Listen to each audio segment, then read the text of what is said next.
नमस्कार।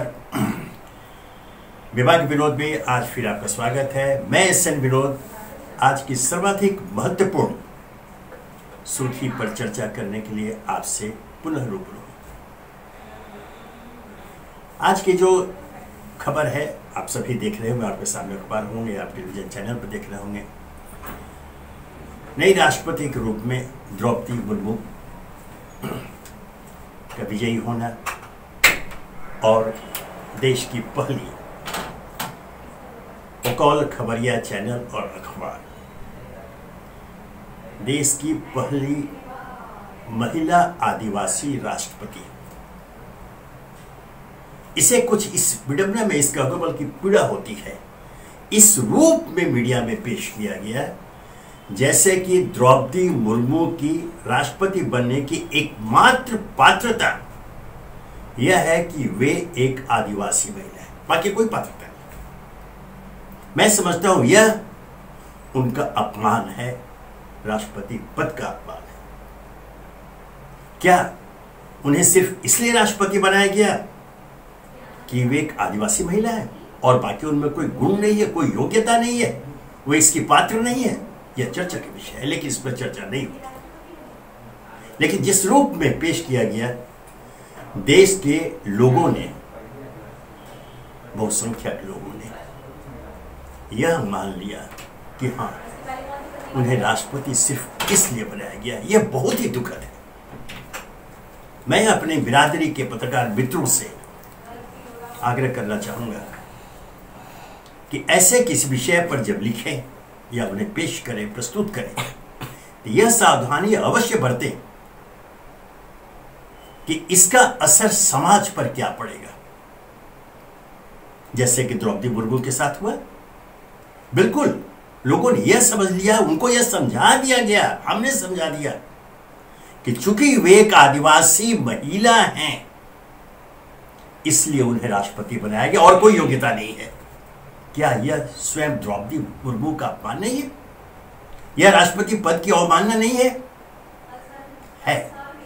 इस बात को हमेशा ध्यान रखें। आजादी के 75वें साल में हम आजादी का जश्न मना रहे हैं और यह समावेशी भारत है जहां हर धर्म, हर संप्रदाय, हर जाति पाति को समान अधिकार प्राप्त होते हैं।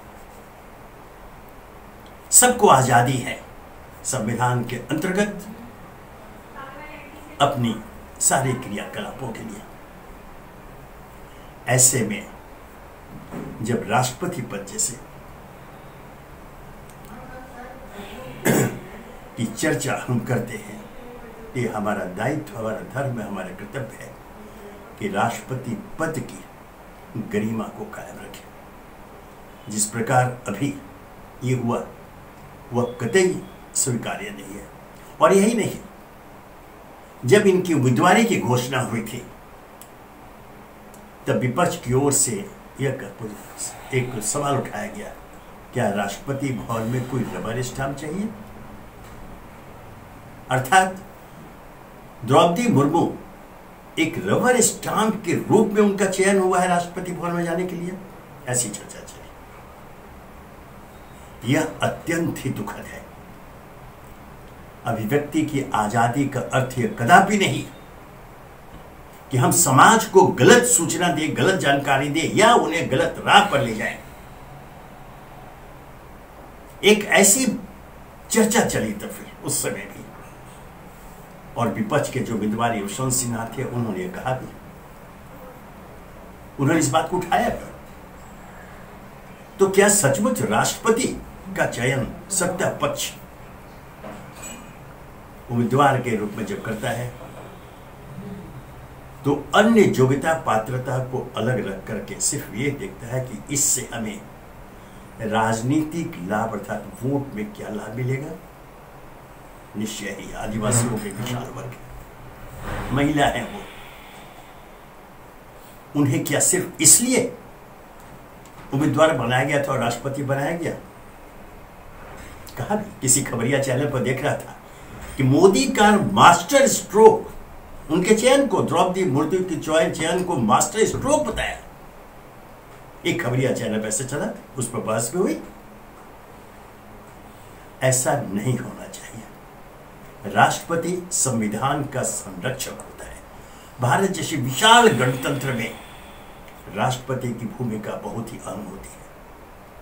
वैसे आरंभ के प्रथम राष्ट्रपति डॉक्टर राजेंद्र प्रसाद, द्वितीय सर्वपल्ली राधाकृष्णन, जाकिर हुसैन आदि को छोड़ दिया जाए तो ऐसे आरोप सत्ता पक्ष पर हमेशा लगे, और स्वयं राष्ट्रपति पर लगते आए हैं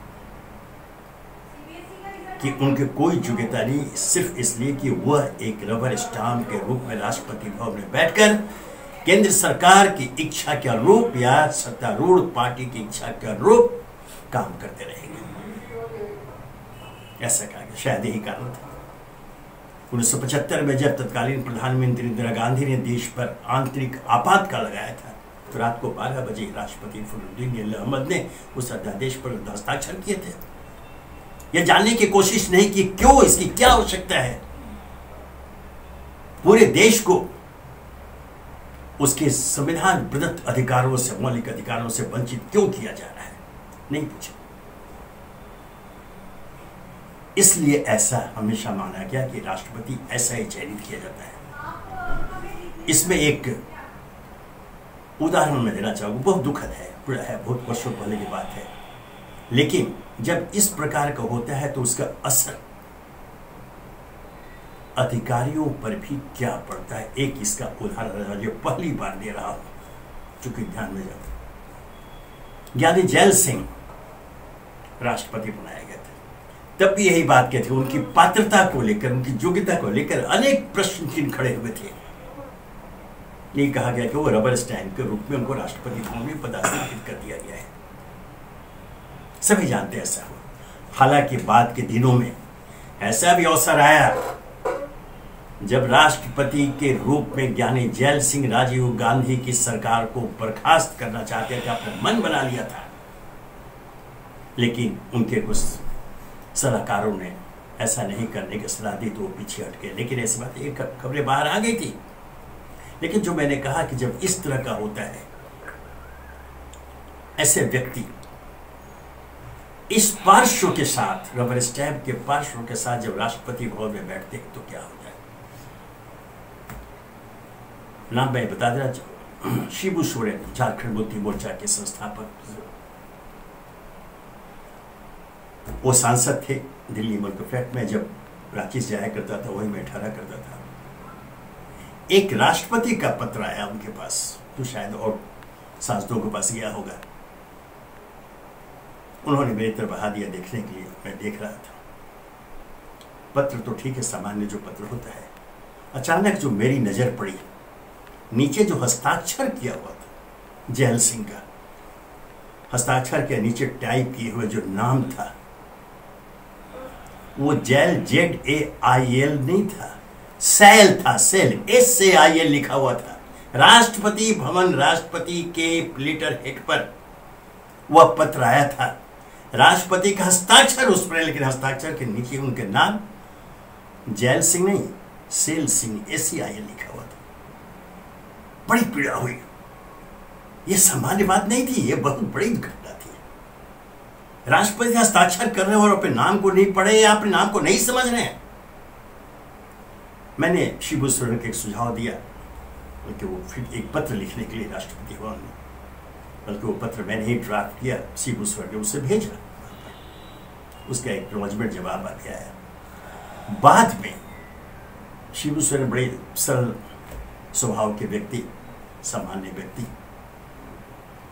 उन्होंने एक दिन कहा कि भाई, जब लौट के आए थे, वो संसद चल रहा था, एक अधिकारी मुझसे मिले राष्ट्रपति भवन के।